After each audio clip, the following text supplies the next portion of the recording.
Ассалаумағалейкум, құрметті көрермен, армысыздар. Сіздер футбол туралы YouTube каналындасыздар. Назарларыңызға футболдан Қазақстан Премьер-лигасының кезекті 5-ші тур ойындарына жасаған шолуымызды ұсынамыз. 19 сәуір сенбі күні Жезқазған қаласында жергілікті Ұлытау көкшетаулық Оқжетпес командасын қабылдады. Тартысты өткен бұл кездесудің тағдырын пенальтиден салынған матчтағы жалғыз гол шешіп кетті.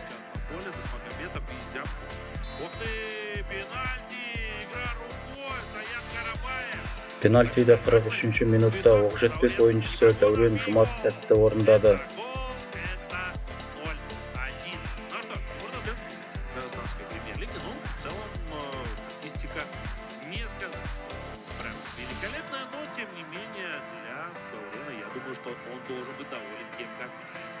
Ұлытау ойыншысы Жаслан Молдағараевтың 71-ші минутта екінші сары қағазын алып алаңнан қуылғанын айта кетейік.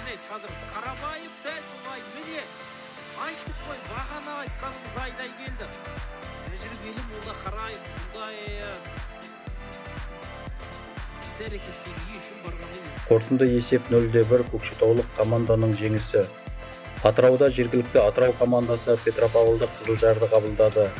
Чемпионатта сүреңсіз ойнап жүрген атыраулықтар ойынның 21-ші минутында өз қақпаларына өздері гол салып алды.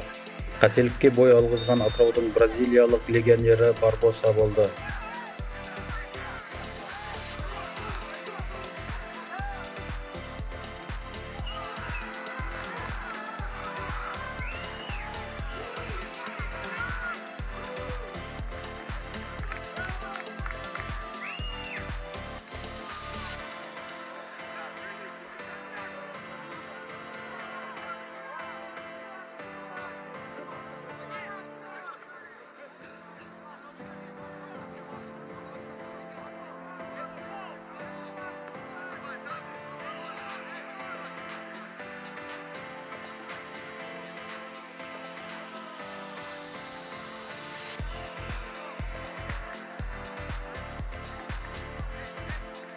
Атыраулықтар 71-ші минутта бұрыштама соққысынан кейін есепті теңестірді.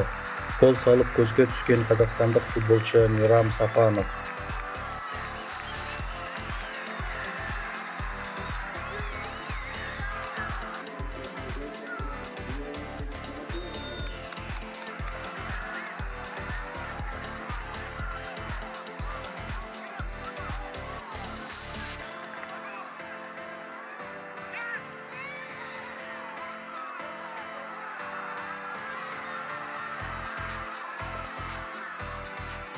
Дегенмен Петропавлдықтар матчтың қосымша уақытында айып добын шебер орындап жеңісті жұлып кетті. Гол авторы черногориялық футболшы Дарко Зорич.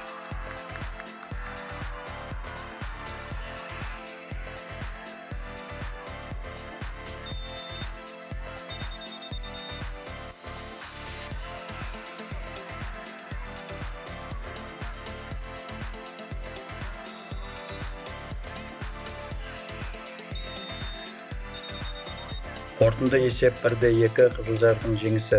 Шымкентте чемпионатты мардымсыз бастаған Ордабасы командасы Талдықорғандық Жетісуды қабылдады. Матч фавориті Орда есепті бірінші таймға қосылған қосымша уақытта ашты. Гол авторы шымкенттік команданың бразилиялық шабуылшысы Эвертон Мораес.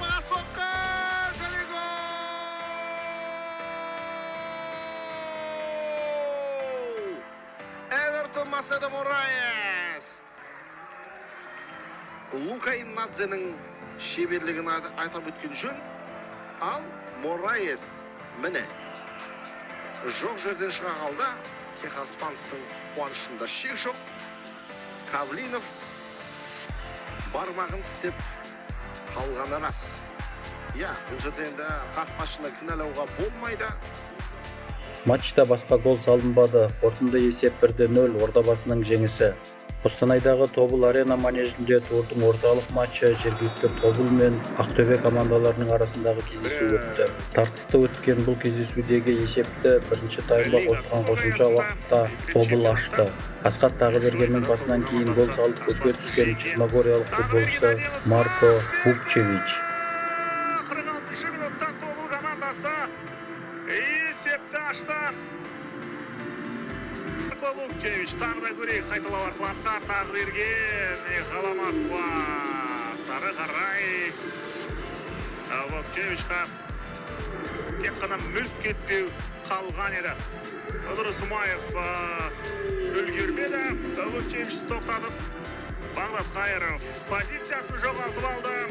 Ал 78-ші минутта Ислам Чесноков алыс дистанциядан әдемі гол салып есепті еселеді. Чесноков смещается, Ислам бьет! Это гол! Ислам Чесноков! Вот расчехлил сейчас свою пушку Ислам Чесноков. То, о чем мы говорили, это футболист, который умеет брать игрушная зона в нападении. И Чесноков сразу же, ни о чем не думая, бежит туда.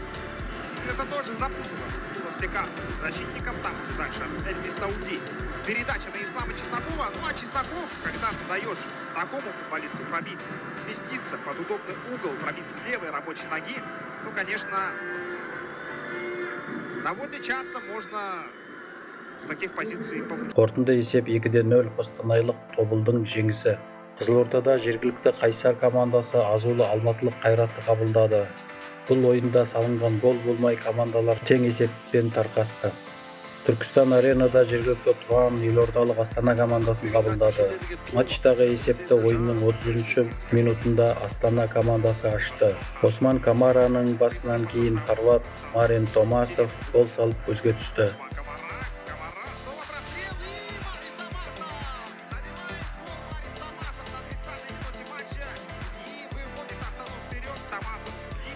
Либо ассистировал партнерам. И сейчас, кстати говоря, Марин Томасов уходит в единоличные лидеры списка бомбардиров казахстанской премьер-лиги. 5 забитых мячей у него, плюс 3 результативных пасов, 8 очков по системе гол плюс пас к 5-му туру чемпионата.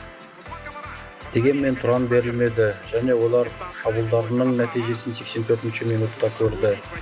Әуелеп келген допты Тұранның өзбекстандық футболшысы Хуршидбек Мухторов баспен қарсылас қақпасына дәл бағыттады.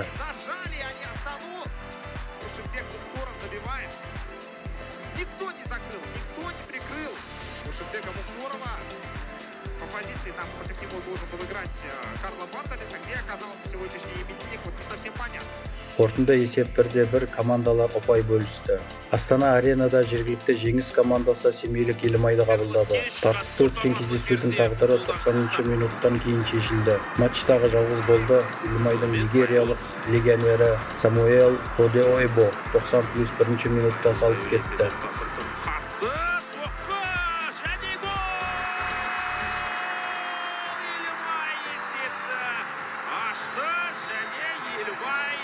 Гол соқты. Ал міне Джокер ойыншы дедік қой. Бұл 3 нөмірдегі Самуэль Одеойбо.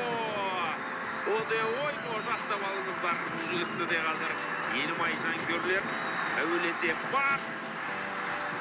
Чаласан және қақпашы қайтарған допқа Одеойбо бірінші жетті. Тура міне 90-ші минутта есеп ашылды. Елімай гол соғып отыр. Бір голдың болары анық еді. Бір гол. Қорытынды есеп 0-1 семейлік Елімайдың жеңісі.